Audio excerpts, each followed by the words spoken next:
నువ్వే కావాలి part 46.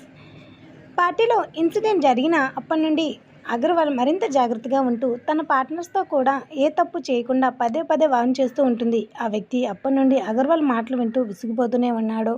First ఈ పని కంప్లీట్ అవ్వగానే దీని పని చూడాలి, బాగా ఎగిరిపడుతుంది, ఇదే నన్ను పోషిస్తున్నట్టుగా, ఇది లేకపోతే నాకు ఏదీ లేదన్నట్టు ఇది చాలా ఓవర్గా బిహేవ్ చేస్తుంది, దీని పొజిషన్ ఏంటో తెలియచేయాలి ఈ పని అవ్వగానే అని మనసులో అనుకుంటాడు ఆ వ్యక్తి గట్టిగా.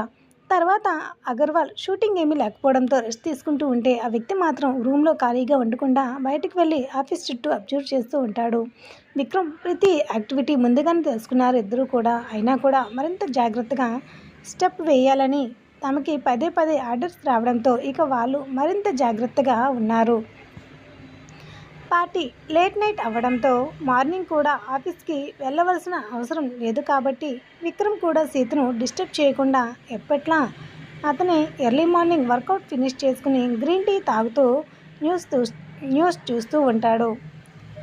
ఇబ్బంది పెట్టినవాడు ఎవడైనా సరే వదిలిపెట్టకూడదు గట్టిగా అనుకుంటాడు విక్రమ్. కానీ ఎటువంటి క్లూ దొరకలేదు. ఎలా వాడిని పట్టుకోవాలని ఆలోచిస్తూ ఈసారి మరింత జాగ్రత్తగా ఉండాలని అనుకుని వెంటనే విక్రమ్ మెయిల్స్కి రిప్లై ఇస్తూ ల్యాప్టాప్లో వర్క్ చేసుకుంటూ ఉంటాడు. సీత చాలా లేటుగా వదిలేస్తుంది. మహాలక్ష్మి వాళ్ళు కూడా లేటుగా అవ్వడంతో అప్పటికే వర్కర్స్ పని చేసుకుంటూ ఉంటారు. లవ్లీ రాధే వాళ్ళు దగ్గరికి వెళ్ళాలని రాత్రి మహాలక్ష్మి వాళ్ళకి చెప్పడంతో పొద్దున్నే బ్రేక్ఫాస్ట్ చేసి ఇక రాధి వాళ్ళ దగ్గరికి వెళ్తే పద్మిని వాళ్ళు అప్పటికే రాధి మాధవ్ లేచి కాఫీ తాగుతూ ఉంటారు. ఇంటికి వచ్చిన పద్మినిని చూసి ప్రభాకర్ని చూసి మాధవ్ గుడ్ మార్నింగ్ చెప్పి కాఫీ ఇవ్వాలా అని మాధవ్ అడిగితే నేను చేస్తాలేరా వెళ్ళు అని ప్రభాకర్కి అలాగే తనకి కాఫీ పెట్టుకుని రాధి పక్కన కూర్చుని విశేషం ఏమైనా ఉందా అని అడిగితే మామ్ అందరు మమ్మీస్ లాగా నువ్వు కూడా పెళ్ళైన వెంటనే పిల్లలు అని టార్చర్ చేయకు, వచ్చేవాళ్ళు వస్తారు, మేమేమీ ప్రొటెక్షన్ వాడటం లేదు సరేనా, నువ్వు సీరియల్లా అత్తలాగా డ్రామా చేయకు అని అంటే నేను నార్మల్గా అడిగారా, నువ్వు ఓవర్ చేయకుండా ఈరోజు నీకు హాస్పిటల్కి వెళ్ళేదే లేదా, పని లేదా అని అడగడంతో లేదు మా పార్టీ అనేసరికి హాఫ్ డే లీవ్ తీసుకున్నా, నైట్కి వెళ్తాలే అని మాధవ్ అంటాడు. అత్త ఒక 10 రోజులు ఇక్కడ ఉండకూడదా, ఊర్లో ఇప్పుడు ఏమి పనులు లేవు కదా అని గారంగా అడిగితే సరేలేవే నిన్ను లవ్లీని చూద్దామని ఇలా వచ్చాను, మామయ్యకి ఆఫీస్ వర్క్ ఉందంట ఎలాగో వచ్చాను కదా, ఇక్కడ నుండి వెళ్దాంలే సరేనా, ఇంతకీ మా వాడు బాగా చూసుకుంటున్నాడా, ఏమైనా సతాయిస్తున్నాడా అని అంటే లేదత్తా బావ మీ గురించి తెలియదా అని రాధి అంటే తెలుసులేవే, బావ వేరు హస్బెండ్ వేరు కదా, అందుకే ఏదైనా మార్పు వచ్చిందే ఏమో అని డౌట్ అడుగుతున్నా, మా అదేదో నన్ను కదా అడగాలి, మా మరదలు వేరు పెళ్ళం వేరు కదా, మరదలు ఉన్నప్పుడు స్వీట్గా ఉండేది, ఇప్పుడు మాత్రం డామినేటింగ్గా మారింది, నన్ను అడగాలి కదా నువ్వు, ఎప్పుడు నీ కాడల్ పార్టీ ఎందుకు ఉంటావు మా, నువ్వు ఒక్కరోజైనా ఫోన్ చేసి నా గురించి అడిగావా, ఎప్పుడు చూడు మీ కోడలతోనే ముచ్చట్లు ఏముంటాయమ్మా మాట్లాడుకుంటారు అంతసేపు అని అడిగితే నువ్వు ఏ రోజైనా 2 నిమిషాలైనా ఫోన్ చేస్తే పేషెంట్లు అంటావు, లేదా టైం లేదంటావు, అలసిపోయాను అంటావు, ఇంకా ఏంట్రా నీకు నేను ఫోన్ చేసి మాట్లాడేది, అత్త కోడల మధ్య చాలా ఉంటాయి, అవన్నీ ఇటు భర్తకు కానీ కొడుకుగా కానీ చెప్పకూడదు అని అంటే నీకు నచ్చింది చేసుకోండి, నేను ఫ్రెష్ అయ్యి వస్తాను, లంచ్ అలాగే బ్రేక్ఫాస్ట్ కూడా చేయమా, ఏంటో అది చేసే ప్రయోగాలు తినలేక చస్తున్నా అని అంటే మాధవ్ మాటలకి తినేసేలా చూస్తూ రాధిని కూడా కేర్ చేయకుండా వెళ్ళిపోతే రాత్రి ఉంది నీ పని అని పళ్ళు నూరుతూ ఉంటుంది రాధి. సరేలేవే వాడు అలానే అంటాడు, నీకురా నేను చేసి చూపిస్తాను అని అంటే సరే అత్తమ్మ అని రాధి ఇడ్లీ పిండి అలాగే దోశ పిండి అని బయటికి తీసి పెట్టడంతో ఇడ్లీ చేస్తాలేవే, నీకు దోశ కావాలా అని అంటే అవును అని రాధి అనడంతో ఎర్ర చట్నీ ఒక పక్క వేస్తూనే సాంబార్కి ప్రిపేర్ చేస్తూ ఉంటుంది. అదే పనిగా పల్లీ చట్నీ అన్నీ కూడా టకటక చేసేస్తూ ప్రతిదీ కూడా రాధికి చూపిస్తూ ఉంటుంది. ఇక అందుకే అత్తమ్మ బావకి ఎంత బాగా చేసినా కూడా ఏదో ఒక వంక పెడుతూనే ఉంటాడు, నువ్వు ఇంత చక్కగా రెడీ చేసి పెడతావు కాబట్టి, నాకు అంత అసలు అలవాటు లేదు కదా, ఒక చట్నీ చేయడమే నాకు గగనము, అలాంటిది నువ్వు ఎన్ని చేసి పెడుతున్నావు చూడు, నువ్వే ఇలా చేసి పెడితే ఇంకా బావ నన్ను సతాయిస్తూ ఉంటాడు అని అంటుంది రాధి. అయినా సరే నేను తన కోసం నేర్చుకుంటాలే అని అంటుంది. సరేలేరా, వాడు తినేదే కాసింత, దానికి 2-3 రకాలు కావాలని అంటాడు. చిన్నప్పటి నుండి వాడికి అలా గారాబం చేసి నేను చెడగొట్టేశాలే. ఇప్పుడు నీకు తప్పేమీ లేదు, మెల్లగా వాడే అడ్జస్ట్ అవుతాడు. నువ్వేమీ కష్టపడమాకు సరేనా అని చెప్పి కోడలికి చెప్పి చట్నీస్ ఎలా చేయాలో, సాంబార్ ఎలా చేయాలో దగ్గరుండి నేర్పిస్తుంది. అప్పుడే లవ్లీ అక్కడికి వచ్చి, మా కోడలు కాదు కూతురు కూడా పక్కనే ఉంది, గుర్తుందా నీకు అని లవ్లీ అడుగుతూనే లోపలికి వస్తుంది. గుర్తుందిలేవే, అల్లుడు గారు డ్యూటీకి వెళ్తారు కదా, బిజీగా ఉంటారని రాలేదు, లేదంటే నీ దగ్గరికే వద్దును. ఇక అల్లుడు గారు డ్యూటీకి వెళ్ళారా లేదా అని అంటే, అమ్మ ఎంత లేట్ అయినా సరే ఎర్లీగా లేచి వెళ్దారమ్మా, నేను ఇప్పుడే లేచా, అందుకో ఫ్రెష్ అయ్యి నువ్వు వచ్చావని తెలిసి ఇటు వస్తున్నా. ఏం స్పెషల్ ఈరోజు? వంటగదిలో గుమగుమలు మా ఇంటి వరకు వస్తున్నాయి తెలుసా అంటే, చాలే ఎక్కువ మాట్లాడేస్తున్నావు నువ్వు. అయినా ఏంటి డ్రెస్సులు, చక్కగా చీరలు కట్టుకొని పద్ధతిగా చీర కట్టుకోవచ్చు కదా, ఇద్దరు ఏంటి పొట్టి పొట్టిగా బట్టలు, చక్కగా అప్పుడప్పుడు చీర కట్టుకొని నీట్గా రెడీ అయ్యి భర్తకి కనిపిస్తూ ఉంటే వాళ్ళకి ఎంత బాగుంటుంది.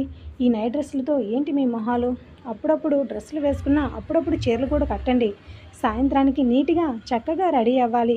ఈ కాలం పిల్లలకి ఏమీ తెలియదు, చెప్తే వినిపించుకోరు. మా సరేలే చెప్పినట్టే చేస్తాంలే. అయినా రాధి నీకు ఒక విషయం మాట్లాడదామని వచ్చా, రారా. ఏమీ లేదులే, అంత అర్జెంట్ ఏం కాదు, అన్నయ్య యాడ్ ఏజెన్సీలో ప్లాన్ చేశాడు కదా, నువ్వు అందులో ఎందుకు వర్క్ చేయొచ్చు కదా. నేను మా మామయ్య ఆఫీస్లో వెళ్ళి టైం మేనేజ్మెంట్ అయితే చేసుకుంటున్నాను, నువ్వు ఇంట్లో ఎందుకు ఇలా ఒంటరిగా ఉండడం చెప్పు, నీకు ఒక్కదానివే ఉన్నావని ఫీలింగ్ కూడా ఉండదు, ఒకసారి ఆలోచించు అని అంటే, సరే ఈరోజు నువ్వు ఆఫీస్కి వెళ్ళవా అని అడగడంతో,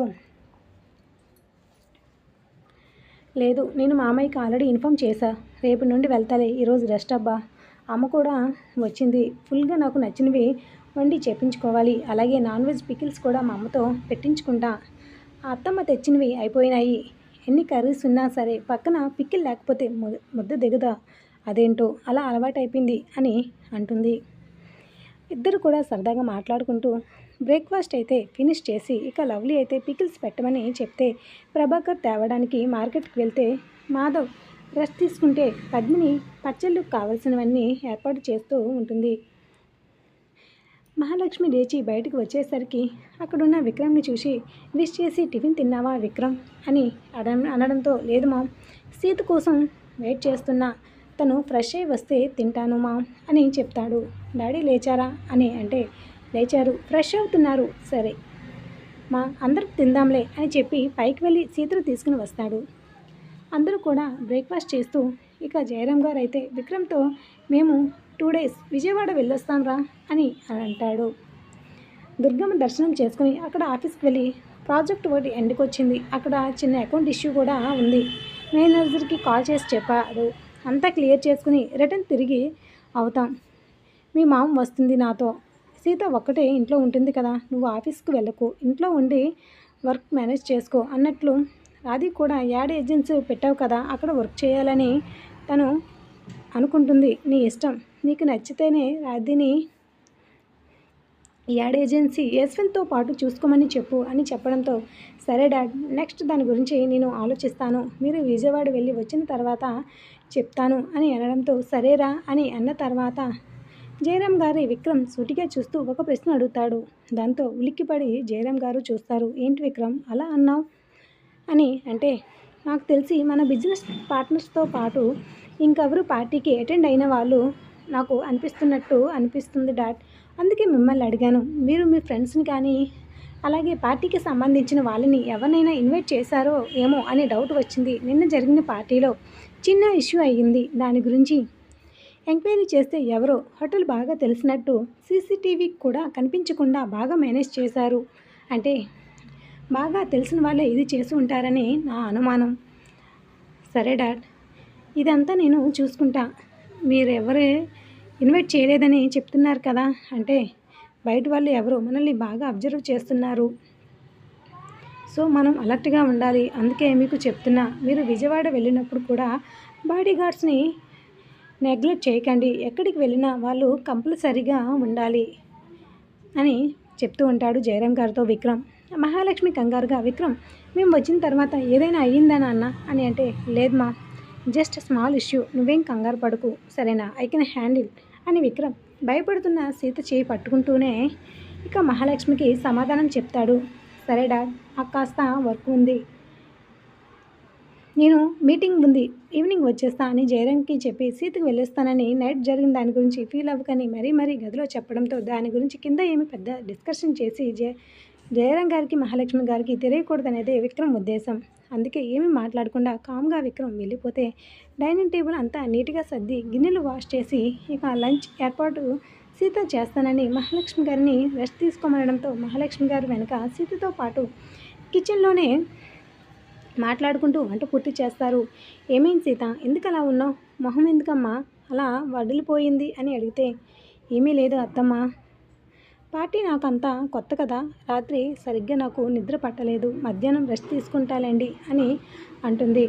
కంగారు పడకండి సరేనా, 2 రోజుల తర్వాత నేను ఊరికి వెళ్తున్నా, చెల్లి పెళ్ళి దగ్గర పడింది కదా, ఇంకా లేటుకి వెళ్తే చెల్లి నాన్నగారు బాధపడతారు, ప్లీజ్ అత్తమ్మ మీరు చెప్పండి విక్రమ్ గారికి అని అంటే, సరేలేవే చెప్తాలే, నీకు తెలుసు కదా, నువ్వు లేకపోతే వాడికి ఏమీ తోచదు, అలా వాడు ఒప్పుకోడు, ఫస్ట్ నుండి విక్రమ్ స్వభావమే అంతా.